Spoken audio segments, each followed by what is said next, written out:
हम सभी को देखो वीडियो का विषय है कि जो भी हम चीज़ हमारे साथ जीवन में घटित हो रही है, सुख, दुःख, आनंद जो भी हम अनुभव कर रहे हैं ना, उसमें जो अ, लगभग 99% जो योगदान है वो हमारे मन का है। अब आप बोलो मन का हमारा योगदान है, लेकिन वो हमें पता कैसे चले कि हमारा मन क्या है? या हम सुख-दुःख क्यों अनुभव कर रहे हैं? तो देखो सबसे बड़ा बात है ना, मन क्या है पहले इसको हम समझें ना सिंपल एग्ज़ाम्पल से। देखो, कभी आपकी किसी के साथ बहस हुई, ठीक है? तो अब आपकी उसके साथ बहस हुई, आप किसी ऑफ़िस में हैं, लेकिन आपकी परिस्थिति ऐसी है कि आपको ये डर लगा कि भई अगर मैं ऑफ़िस में इसके साथ लड़ाई करूँगा या उसके साथ फ़िज़िकल झगड़ा कर दूँगा, तो हो सकता है कि मेरे को इस ऑफ़िस से टर्मिनेट कर दें। आपका अगर मन ये भावनाएँ रख रहा है, तो और अगर आपको कभी ऐसा मौका मिल गया और ऐसा मौका मिल गया कि आप उससे ऊपर हैं उस व्यक्ति से और तब आप उसको उस चीज़ का दंड देते हैं, तो आप सोचो ना कि आपका मन किस स्थिति में है। तो मन जब इस स्थिति में होगा तो निश्चित रूप से आपको उसका परिणाम दुःख रूप में भुगतना ही पड़ेगा।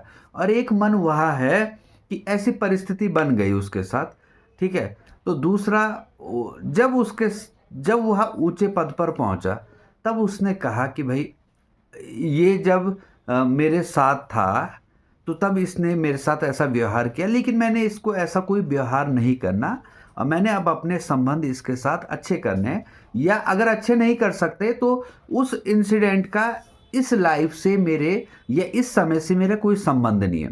तो उस समय आपका मन क्या है? समझ रहे हो?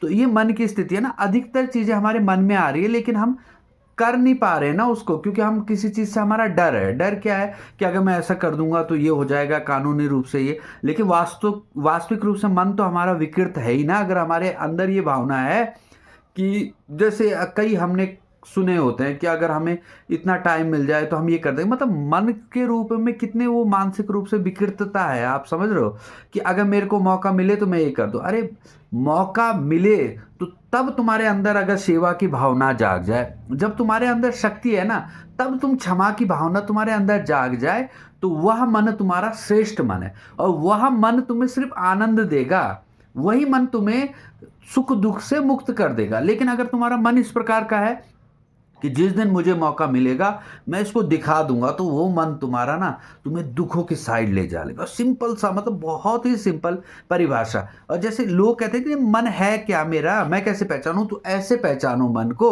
कि अगर तुम्हारे साथ, क्योंकि जो भी फिजिकल व्यवहार में है, जो भी व्यवहार में है ना दुनिया के साथ, उसके साथ ऐसी परिस्थिति बनेगी ही। लेकिन अगर तुम्हारे साथ ऐसी परिस्थिति है कि तुमने किसी के साथ झगड़ा कर दिया बातों से और तुम्हारे मन में लगातार चल रहा है कि अगर मेरे को काश ऐसा मौका मिलता तो मैं इसको ख़त्म कर देता, तो समझो ना आपके मन की स्थिति क्या है। और एक मन आपका वो है कि आपको ऐसी परिस्थिति मिल गई और आपके मन में फिर दया का भाव जाग गया कि भाई इससे गलती हुई है लेकिन आज मैं बड़े पद पे हूँ, तो यह इसको मतलब मैं समझाने का प्रयास करूँगा, अच्छे राह पे लाने का प्रयास करूँगा। यह जब भावना आपकी आ जाए तो आपका जो मन है वह सिर्फ़ आपको आनंद देगा।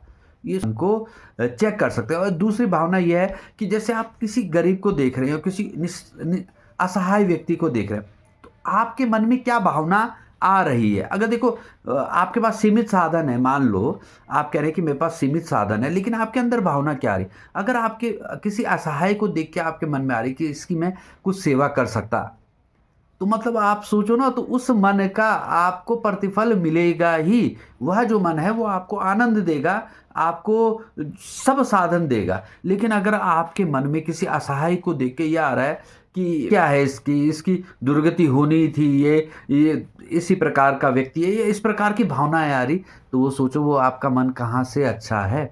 तो समझ रहे हो, अपने मन को ऐसे ही पकड़ो, अपने मन को समझने की कोशिश करो कि हमारा मन किस स्तर पे है। और जब हम अपने मन को पकड़ने की कोशिश करेंगे ना, तो हमें समझ आने लग जाएगा। मतलब आत्मदर्शन मतलब है पहले मन को देखना, अपने मन को ऑब्ज़र्व करना। मन देखो, कभी-कभी किसी व्यक्ति का मन बहुत भयानक, वो बाहर से बहुत अच्छा दिख रहा है। वो बाहर से इतनी अच्छी लिपा-पोती कर रहा है, बहुत ज़्यादा जिसको कहते हैं कि बातें ऐसी कर रहा है लुभावनी, लेकिन उसका मन बड़ा खतरनाक है। उसके मन में तुम्हारे प्रति घृणा का भाव निरंतर चल रहा है। तो ऐसा मन, वैसा मन आनंद प्राप्त कर सकता है? ऐसा मन ना तो आनंद प्राप्त कर सकता है, ना मुक्ति प्राप्त कर सकता है, ना सुख प्राप्त कर सकता है। इन सब को प्राप्त करने के लिए हमें अपने मन को करना पड़ेगा अच्छा, और इसके रास्ते कई हैं, हम वीडियो में ऐसे डिस्कस करते रहते हैं। तो